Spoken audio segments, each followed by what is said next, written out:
নমস্কার, বুলবুলস রান্নাবাটিতে আপনাদের সকলের সাদর আমন্ত্রণ। আজ আমি আপনাদের সঙ্গে শেয়ার করতে চলেছি রাবা কেশরি। এটা সাধারণত আমরা আমাদের দেশের দক্ষিণের দিকের লোকেদেরই বেশি খেতে দেখি। সাউথ ইন্ডিয়ান লোকেরা বেশি বানায়, কিন্তু এটা ভীষণ সুস্বাদু। আমরাও বানাই, আমরাও খাই, মানে আপনারাও প্লিজ বানান, খুবই ভালো লাগবে। এখন দিওয়ালি এসে গেছে। দিওয়ালিতে নানা রকম মিষ্টি আমরা ঘরে বানাই। এগুলো তো আমাদের বানাতেই হবে। লোকজন আসে, তাদেরকে দেওয়া, তাদের সাথে বসে গল্প করা তো একটা কথাই মানে আছে, গল্প তো করবই, তার সাথে খাওয়া ছাড়া আমাদের চলে না। আমরা ইন্ডিয়ানরা মানে কোনো লোক আসলে বা আত্মীয়রা আসলে তাদের সাথে শুধু গল্পই করি না, তাদেরকে খেতেও মানে খাওয়াই একটা মেন জিনিস আমাদের কাছে। আর এমনি তো দিওয়ালি এসে গেছে, দিওয়ালিতে তো করতেই হবে এসব মিষ্টি। নানা রকম মিষ্টি রেসিপি আপনাদের সাথে আমি শেয়ার করব। প্লিজ আমার চ্যানেলটাকে আপনারা দেখতে থাকুন। আর এখানে আমি প্রথমে ঘি দিয়ে নিয়েছিলাম। ঘিটা একটু বেশি পরিমাণে এখানে ইউজ করা হয়, আর আমরা করব, খুব সুন্দর খেতে লাগবে। ঘিয়ের সাথে এটার সম্পর্ক, ঘি বেশি করে দিলে খেতে খুবই ভালো লাগবে। আর ওদিকে আমি দেখুন গরম জল বসিয়ে দিয়েছি, জলটা ফুটতে থাকুক। আর এদিকে আমি ঘি দিয়ে, যদি আপনি হাফ কাপ সুজি নেন তাহলে হাফ কাপে ঘি দেবেন, এবং হাফ কাপের থেকে একটু কম ঘি দিতে পারেন, ভালোই লাগবে। কিন্তু হাফ কাপ ঘি মানে সুজি, হাফ কাপ ঘি দিলে খুব ভালো লাগবে। এখানে কি বলুন তো, সুজি, হ্যাঁ সুজি আর বা রাবা যাই বলে থাকুন, এইটার সাথে ঘিয়ের সম্পর্ক খুব ওতপ্রোতভাবে জড়িত আছে। এইটার সাথে এটার আমাদের মানে দিলেই ভালো লাগবে। এরপরে আমি কি করলাম, ওদিকে গরম জলটা ফুটছে, ওর ভেতরে আমি একটু মানে স্যাফরন বলুন, জাফরান বলুন, যাই বলুন, একটু দু ধাগা জাফরান দিয়ে দিয়েছি। আর একটু ফুড কালার দিয়ে নিয়েছি, তাহলে এটা একটু কালার হবে আর খেতেও ভালো লাগবে। খেতে তো ভালোই লাগবে, কালারের জন্য নিশ্চয়ই খেতে ভালো লাগবে না, দেখতে ভালো লাগবে।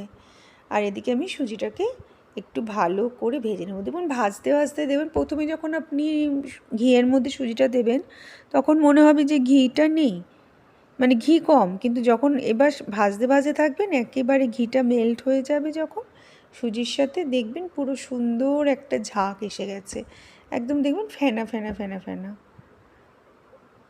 তারপর আস্তে আস্তে হয়ে যাবে।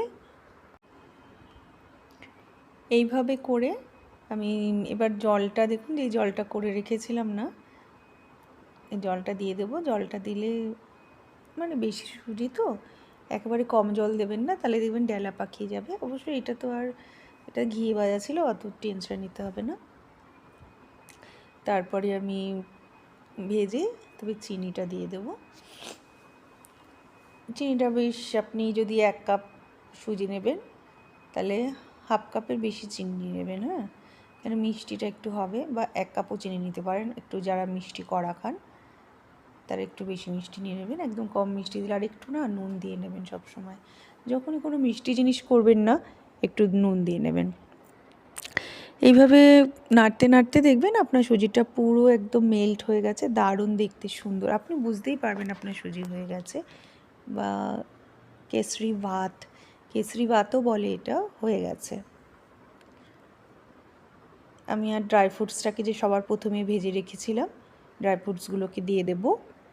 এরপরে আমি নেড়ে একটুখানি এলাইচি পাউডার দিয়ে দেবেন, তাহলে একদম সব মিলে মিশে একদম দারুণ সুন্দর একটা রাবা কেশরি তৈরি হয়ে যাবে। এই রাবা কেশরি না আপনারা ডেজার্টে খেতে পারেন, ডেজার্টেই খাবেন, মানে এমনিও অনেক সময় শুধুও খেতে পারেন, বানালেন ঘরে বানিয়ে এমনিও খেতে পারেন। আমি অল্পই বানিয়েছিলাম, আর এখন তো বেশি মিষ্টি বানিয়ে, অনেক ধরনের যখন মিষ্টি বানাবেন তখন সবই অল্প অল্পই বানাবেন, বেশি মিষ্টি বানিয়ে তো লাভ নেই। যদি শুধু রাবা কেশরি বানান তাহলে বেশি করে বানাবেন। দেখুন আমার সুন্দরভাবে হয়ে গেছে, আর দারুণ দেখতেও আমার খুব ভালো লাগছিলো দেখতে। দারুণ হয়েছে না বলুন তো? দেখতে সুন্দর হয়েছে, আর খেতেও খুব সুন্দর হয়েছিল। আপনারাও বানিয়ে ফেলুন, আর ফটাফট আমার চ্যানেলটাকে সাবস্ক্রাইব করে দিন, আর একটা করে লাইক করে কমেন্ট করে দিন। তাহলে চলুন আজ আসছি আবার নতুন রেসিপি নিয়ে। টাটা।